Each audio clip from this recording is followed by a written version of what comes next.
CTET 2026 का exam का date आ चुकी है और मैं बता दूं कि सीडीपी चाइल्ड डेवलपमेंट पेडागोजी जो 30 मार्क्स का पूछे जाती है और बहुत ही बेहतरीन, उसी के अंदर एक बहुत बेहतरीन टॉपिक मोरल डेवलपमेंट थ्योरी जो एक एथिक्स के तौर तरीकों को समझाती है।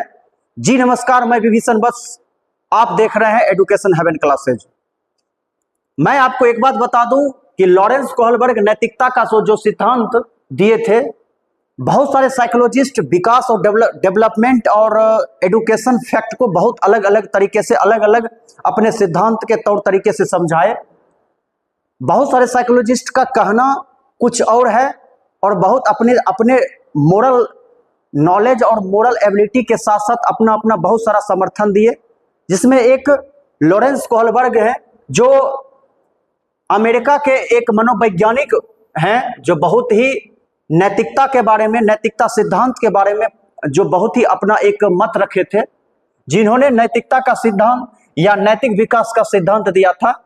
लॉरेंस कोहलबर्ग जो एक अमेरिकी वैज्ञानिक थे और कहते हैं नैतिकता, मोरलिटी क्या होता है। नैतिकता मतलब सही और गलत के बीच अंतर पैदा करना, कौन सही है कौन गलत है, क्या सही है क्या गलत है, जिसको एक चैप्टर होता है, आप बीपीएससी का तैयारी कर रहे हैं या कोई भी सिविल सर्विस का, तो उसमें कहा जाता है एथिक्स, जो सही और गलत के बीचों में अंतर पैदा करता है।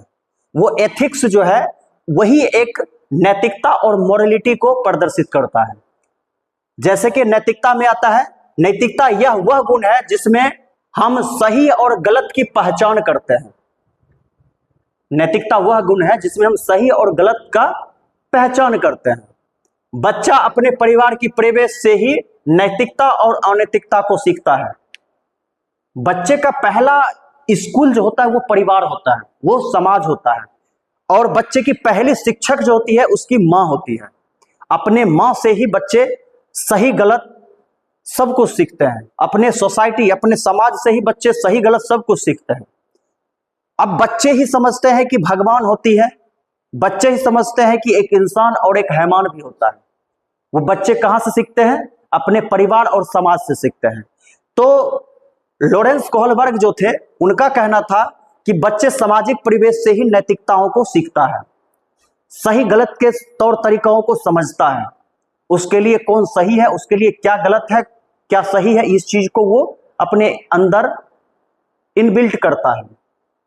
बच्चे में जो होती है नैतिकता के साथ साथ एक दुविधा होती है सही और गलत में चूज करने की, क्या सही है और क्या गलत है। ये दुविधा जो होता है उसी को नैतिक दुविधा, जिसको मोरल डायलेमा कहते हैं, ये मोरल डायलेमा कहा जाता है कि नैतिक दुविधा। नैतिक दुविधा में आपको कहना होता है कि एक हिंज की कहानी है, हिंज की कहानी जो बहुत फेमस कहानी माना जाता है। हिंज की कहानी जो आप इसमें देखे होंगे कि हिंज जो थे एक बहुत ही फेमस, जिनके बारे में कहानी बहुत प्रसिद्ध, आप साइकोलॉजी के बुक में कहीं भी, जो साइकोलॉजी के स्टूडेंट हैं वो जरूर पढ़े होंगे हिंज के बारे में। एक कहानी है कि सही और गलत के तरीकों को समझने के लिए एक हिंज की कहानी बहुत फेमस है। मैं आज वो कहानी को प्रदर्शित करता हूं कि एक हिंज था व्यक्ति, उसकी बीवी बीमार थी और वो एक शॉप पे जाता है, मेडिसिन शॉप पे, और वहां जाके दवा लेने के लिए मेडिसिन वहां जाता है, लेता है, लेकिन मेडिसिन जैसे लेता है तो मेडिसिन का एमआरपी जो है, एमआरपी बहुत ही ज्यादा रहता है और उस हिंज के पास उतने पैसे नहीं थे। तो फिर वो हिंज क्या करता, उसकी बीवी अगर वो लेके मेडिसिन अपने घर नहीं जाता, अगर वो अपने पत्नी को नहीं वो मेडिसिन खिलाता तो उसकी पत्नी मर जाती मेडिसिन के बिना, और वो मेडिसिन लेने के लिए उसके पास पैसे भी नहीं था, तो पैसे कैसे देता दुकानदार को। इस वजह से जो है वो एक प्रॉब्लम में फंस गया, ना उसके पास पैसा है लेकिन मेडिसिन ले जाना है घर। तो उसके मन में एक चैलेंजिंग फैक्ट आया, सही गलत को चुनने के लिए एक चीजों को सोचा कि क्यों ना हम दुकान तोड़कर और मेडिसिन दुकानदार से छीन लूं, मेडिसिन दुकानदार से लेके हम अपने बीवी को दे दूं मेडिसिन, जो कि मेरी बीवी ठीक हो जाए। तो वो जो होता है सही और गलत में जो तर्क करने के लिए जो आता है वही होता है मोरल डिलेमा, जिसको नैतिक दुविधा कहते हैं। नैतिक दुविधा के अंतर्गत वो बेचारा हिंद क्या करेगा, अगर हिंद अगर चोरी करेगा तो पुलिस पकड़ लेगी, अगर नहीं करेगा तो उसकी बीवी मर जाएगी। अब उसको मेडिसिन वहां से चुराना है। जैसे ही दुकानदार थोड़ा इधर उधर हुआ, वहां से मेडिसिन चुरा लिया, दुकान तोड़ के मेडिसिन चुरा लिया, और फिर चुरा के अपनी बीवी को जाके दे दिया। बीवी उसकी मेडिसिन खाती है और बच जाती है। तब इसमें जो बच्चे का कहना है, एक बच्चा कहता है कि हिंद ने गलती किया, हिंद ने चोरी किया, चोरी करने वाले को सजा मिलती है, लेकिन हिंद ने तो किसी का जान बचाया, किसी और क्या, अपने बीवी का जान बचाया।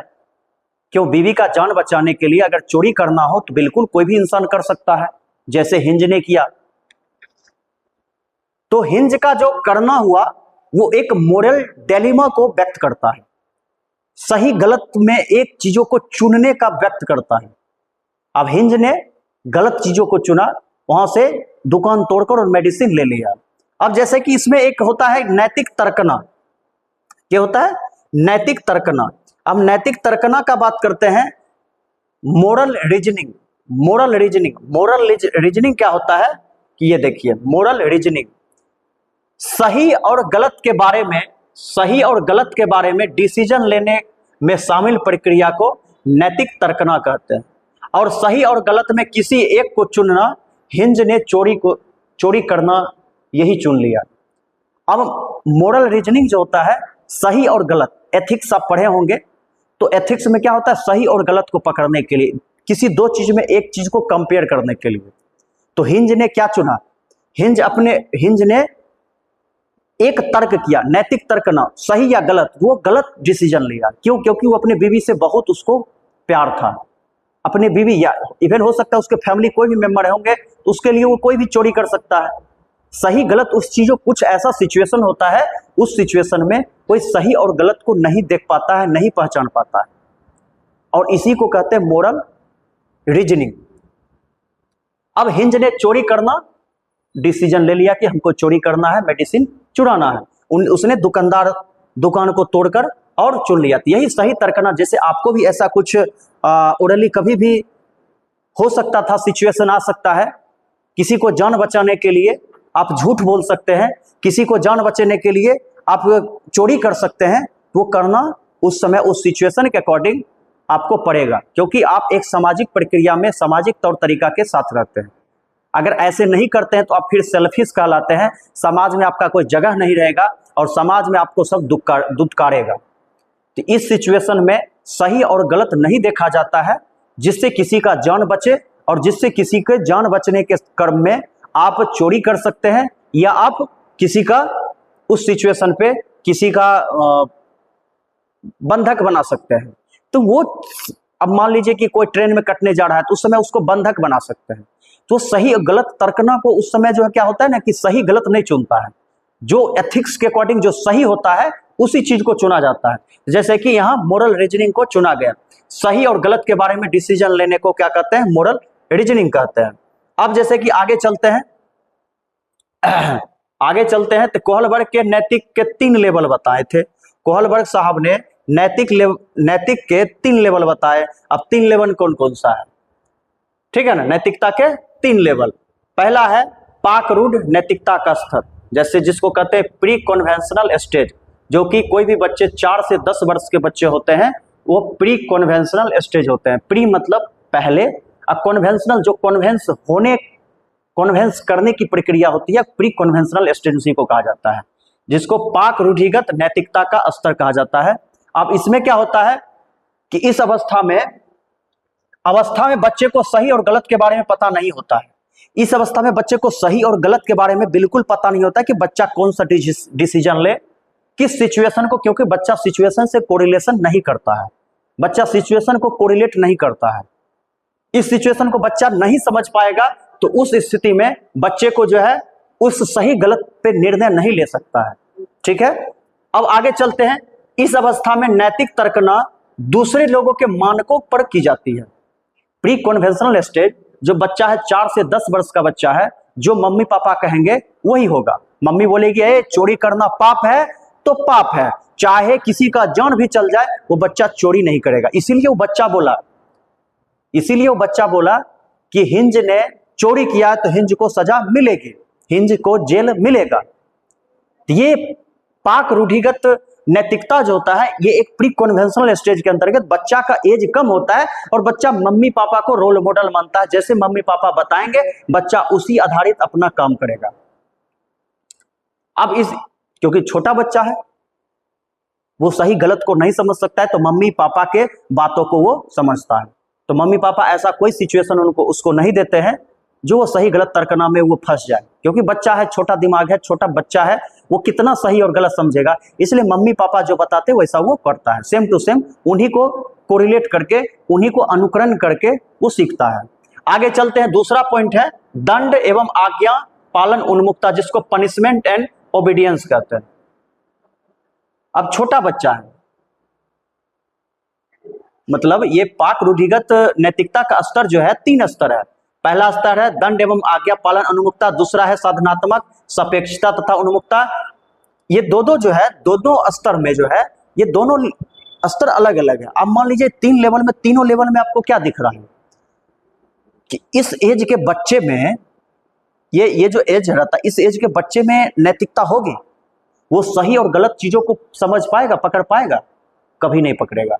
तो इस एज के बच्चों में जो नैतिकता नहीं हो पाएगी उसको क्या किया है कि 2 भागों में बांट दिया है। कौन? पाक रूढ़िगत नैतिकता का स्तर में प्री कन्वेंशनल स्टेज जो 4 से 6 वर्ष, 4 से 10 वर्ष के बच्चे होते हैं, उसको 2 भाग में बांट दिया। एक दंड एवं आज्ञा पालन की उन्मुखता, जिसको पनिशमेंट एंड ओबीडियंस कहते हैं।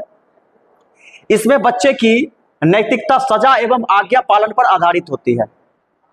बच्चे की नैतिकता जो होती है, बच्चे की मोरलिटी जो होती है, वो सजा एवं आज्ञा पालन पर आधारित होती है। पापा कह देंगे कि तुम जब भी हम घर में घुसेंगे तुमको पढ़ते रहना चाहिए। पापा अगर 12 बजे रात के भी कहीं से आएंगे ना, तो बच्चा फटाफट उठ के पढ़ना शुरू कर देगा, क्योंकि बच्चे को लगेगा कि पापा हमारा एक तारीफ कर दें। बच्चे बस तारीफ के लिए ही भूखे रहते हैं। बच्चे में नैतिकता होती है, बच्चे इस चीज को समझते हैं। तो उसके बाद जो है, अब जब देखिए बच्चा कह रहा है कि आज्ञा पालन को समझ रहा है, नैतिक सजा और आज्ञा पालन को। अगर वो चोरी करेगा, अगर वो झूठ बोलेगा तो उसको सजा मिलेगा, और पापा मम्मी जैसे कहते हैं वैसे उसको आज्ञा पालन करना है। इस सेंस को जो है दंड एवं आज्ञा पालन उन्मुखता कहते हैं। अब देखिए इसमें क्या है, जब हिंज ने चोरी की तो बच्चे ने सोचा कि अगर वह चोरी करेगा तो उसे सजा मिलेगा। क्यों?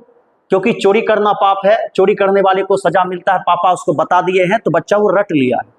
चाहे हिंज सिचुएशन का देख के चोरी किया, हिंज सही किया गलत किया, उससे उसको मतलब नहीं है। बस बच्चे को इतना ही मतलब है कि हिंज ने चोरी किया तो उसको सजा मिलनी चाहिए। लेकिन बच्चे को ये कहाँ पता कि हिंज ने उस सिचुएशन में चोरी किया जिस सिचुएशन में एक किसी का जान बचाने का पीरियड था। अब जान बचाने के सिचुएशन में, उस पीरियड में अगर चोरी भी करता है तो उसको सत्य माना जाता है। लेकिन ये बच्चे को कहाँ पता, बच्चे नन्हे बच्चे होते हैं, उनको क्या पता।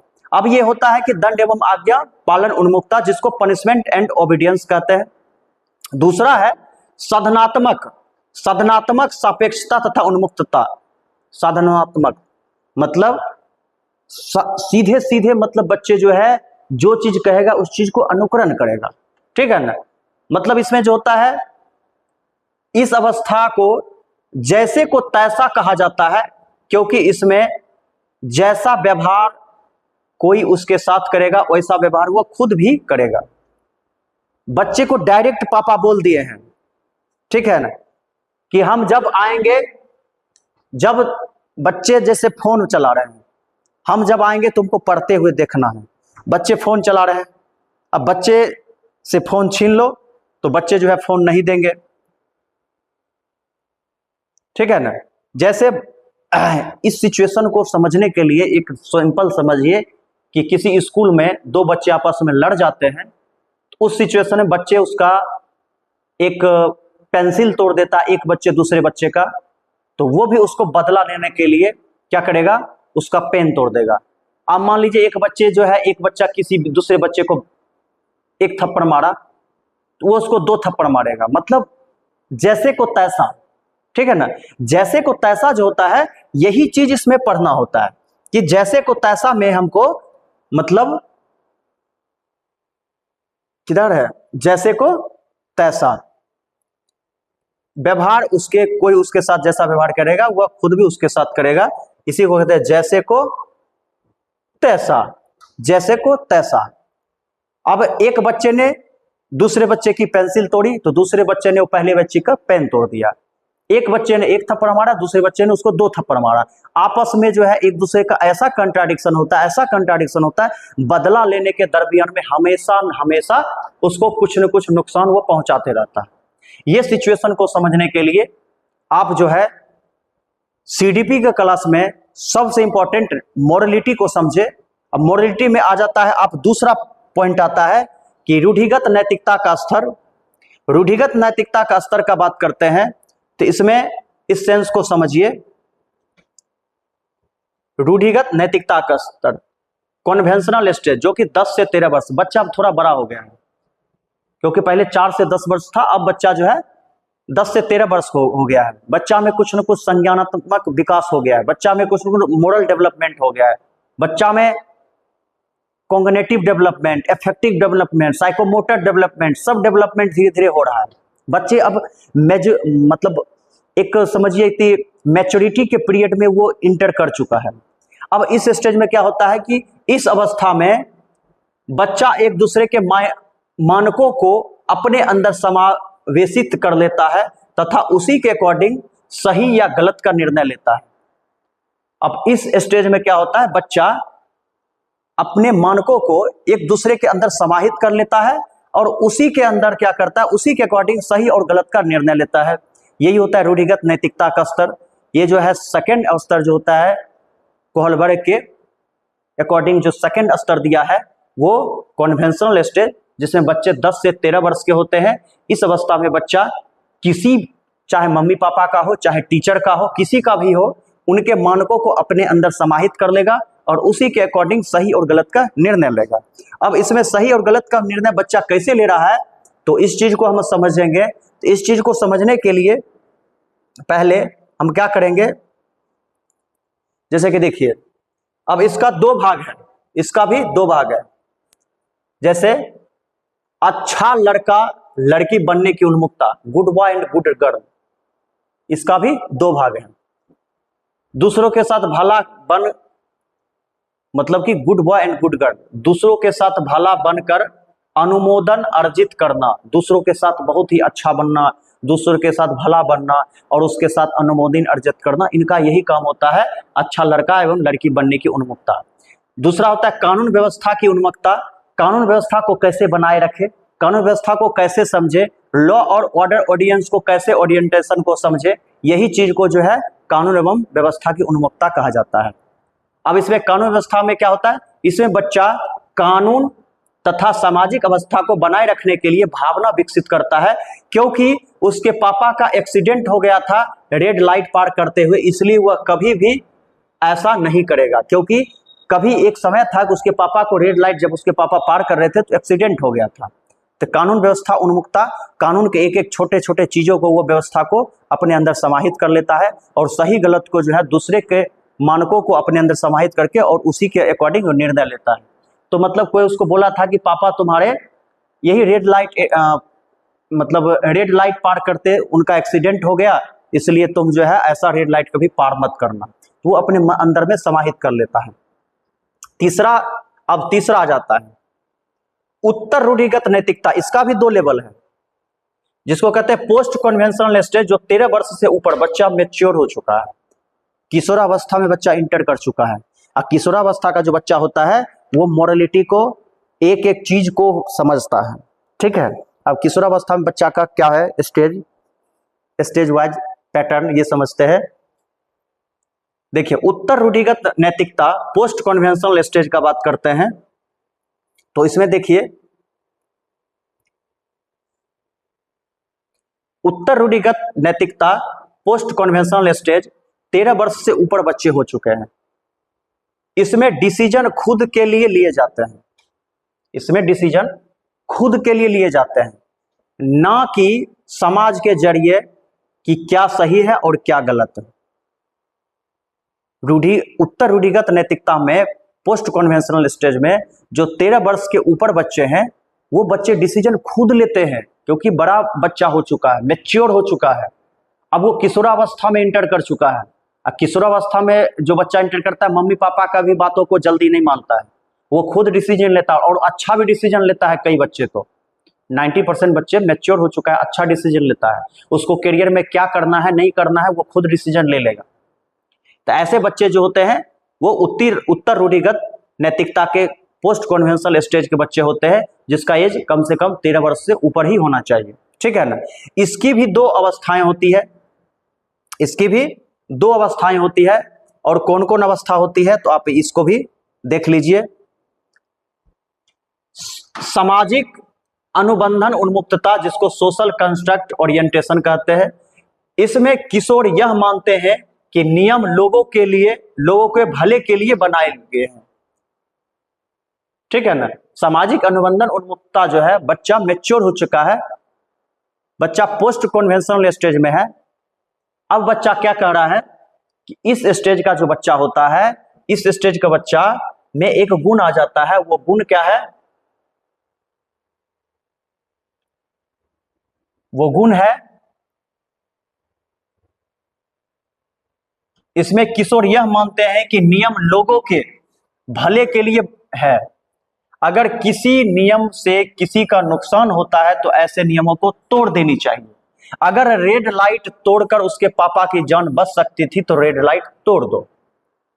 मतलब बच्चे जो है सही गलत को तो समझ ही रहा है कि जो नियम बनाए हैं लोगों के भले के लिए बनाए हैं, वो इस चीज को बच्चा समझ रहा है, खंडित नहीं कर रहा है, किसी नियम को किसी रूल रेगुलेशन को तोड़ भी नहीं रहा है। लेकिन उसके पास ये एक मैच्योरिटी आ गया है कि सही गलत कहां हमको नियम को फॉलो करना चाहिए और कहां नियम को तोड़ देनी चाहिए, ये चीज को वो समझता है। अब मान लीजिए किसी का जान बचाना है तो रेड लाइट को तोड़ के निकल जाओ। मान लीजिए एम्बुलेंस है, एम्बुलेंस में पेशेंट मर रहा है तो रेड लाइट को तोड़ते हुए एम्बुलेंस को निकल जाना चाहिए। क्यों? क्योंकि पेशेंट का जिंदगी है, वो मर जाएगा, उसके पास जिंदगी बहुत कम है और रेड लाइट के इंतजार में रहेगा। ग्रीन लाइट होगा तब हम पार करेंगे रोड को, तो फिर वो एम्बुलेंस में ही लोग मर जाएगा। इसलिए उस सिचुएशन में बच्चा का कहना है, स्टूडेंट का कहना है जो किशोरावस्था में इंटर कर चुका है कि नियम जो है लोगों के भले के लिए बनाया गया है। अगर किसी नियम से किसी का नुकसान होता है तो ऐसे नियमों को तोड़ देनी चाहिए। अगर रेड लाइट तोड़कर उसके पापा की जान बच सकती है तो उसे तोड़ दो। मतलब कि रेड लाइट तोड़ने में अगर उसकी पापा की जान बच सकती है तो ऐसे ऐसे रेड लाइट को तोड़ दो, क्योंकि जान बचाना पहला फर्स्ट प्रायोरिटी होना चाहिए, ठीक है। चलिए ये भी क्लियर है। आगे जो है, आगे आपका है सार्वभौमिक नैतिक सिद्धांत की उन्मुक्तता। Post conventional stage, post conventional stage में जो है उसका सेकंड है सार्वभौमिक नैतिक सिद्धांत उन्मुक्तता, जिसको यूनिवर्सल एथिकल प्रिंसिपल कहते हैं, ओरिएंटेशन। इसमें किशोर एक दूसरे के विचारों से नहीं बल्कि अपने खुद के मानकों के अनुसार व्यवहार करता है। इसमें किशोर दूसरे के फायदों के लिए अपनी जान पर भी खेल जाएगा। जैसे कि 20 साल 22 साल के थे हमारे भगत सिंह, वो भी एक किशोर अवस्था के ही स्टूडेंट थे और वो अपने घर वाले या अपने आस पड़ोस या किसी के बात ना मानकर वो इवन गांधी जी का भी बात नहीं माने और खुशी खुशी अंग्रेज के खिलाफ लड़ते रहे और फांसी तक चढ़ गए। तो बच्चे में जो होता है ना, इसी स्टेज में बच्चे में जो होता है हीरो वर्शिप का भावना आता है। बच्चा जो है किसी एक को रोल मॉडल मान लेता है और बच्चा उस रोल मॉडल के अकॉर्डिंग अपने लाइफ को डिसीजन लेता है। जैसे भगत सिंह जो थे ये भी किन्हीं के रोल मॉडल मान के और अपने आप को संघर्ष में अपने आप को समर्पित कर दिए। देश की आजादी में सबसे ज्यादा अगर योगदान है ऐसे महापुरुष का है जो देश की आजादी के लिए अपना जान न्यौछावर करती है। अब मानते हैं, अब अगर इसमें आते हैं सार्वभौमिक नैतिक सिद्धांत का उन्मुक्तता, जिसको यूनिवर्सल एथिकल प्रिंसिपल ओरिएंटेशन कहते हैं। इसमें जो है, इसमें कुछ पॉइंट है। पॉइंट क्या है कि कोहलबर्ग के सिद्धांत की आलोचना, इनके सिद्धांत की आलोचना कैरोल गिलिगन के द्वारा किया गया था। कैरोल गिलिगन के द्वारा किया गया था। और कैरोल गिलिगन क्या बोले थे तो देखिए, कैरोल गिलिगन बोले थे